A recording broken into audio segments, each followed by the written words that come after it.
Assalamualaikum warahmatullahi wabarakatuh. Selamat pagi. Pada pagi hari ini kita akan mencoba untuk berliterasi tentang Lombok, tentang Sasak, sejarah yang boleh jadi kaum generasi Z ya sudah banyak yang tidak mengetahuinya. Jadi Lombok, berbicara Lombok adalah berbicara nama yang dikenal dengan Selaparang ya, ini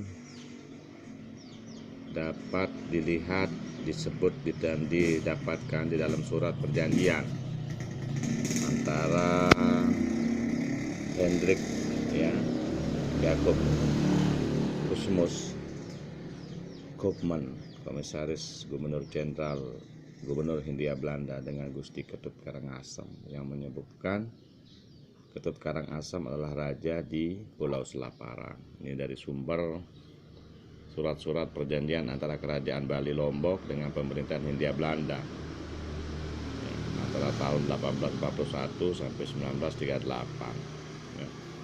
Ada satu peristiwa penting terkait dengan kekuasaan Bali di Lombok, yaitu peristiwa yang melahirkan pemberontakan dari suku bangsa Sasak terhadap kekuasaan Bali di Lombok ya.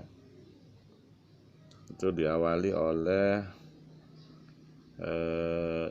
sebuah peristiwa 7 Agustus 1891. Peristiwa ini pemicunya adalah isu tentang mobilisasi rakyat Lombok oleh Ratu ya, Ratu Agung Ngurah, dalam rangka menghadapi ekspansi Dewa Agung dari Kelungkung ya.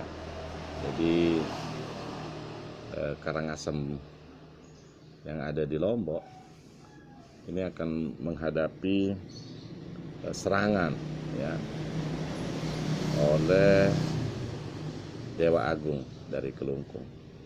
Kerajaan Bali akan melawan kerajaan Bali ya.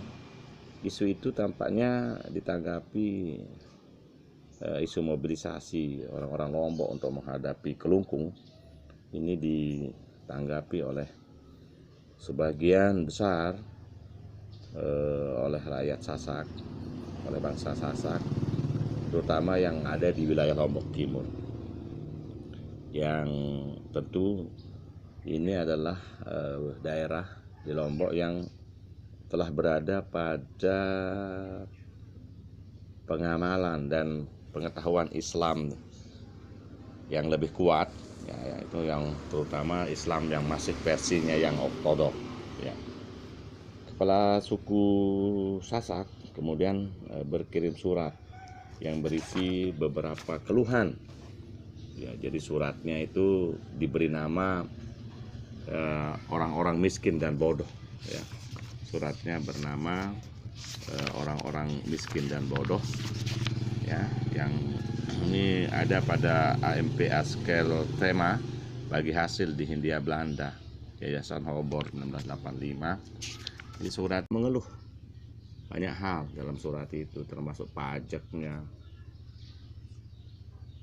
Dikeluhkan tentang pajak, dikeluhkan tentang hak camput ya, dimana pajak di bawah pemerintah raja memberatkan, terutama sebagai pemerasan yang dilakukan pada waktu memungut oleh kepala yang menggunakan kekuasaan raja.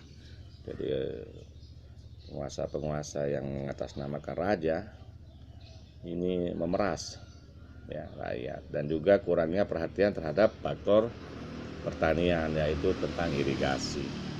Jadi soal irigasi ini menjadi isu, bisa menjadi faktor ya. Hal ini menyulut pemberontak dengan orang Bali, bukan hanya konflik semata dengan orang Bali, namun juga menyangkut konflik dengan kelompok Islam Watu Telu ini yang banyak dipengaruhi oleh Bali. pada masa kekuasaan Bali, Islam Batu Telu lebih dekat dengan penguasa dibanding dengan Islam Batu Lima, dan terlihat sikap yang Islam yang ortodok di Lombok Timur yang berusaha untuk menentang mobilisasi massa dan melakukan gerakan perlawanan terhadap kekuasaan Kelungkung, terhadap kekuasaan Karangasem yang ingin mobilisasi massa.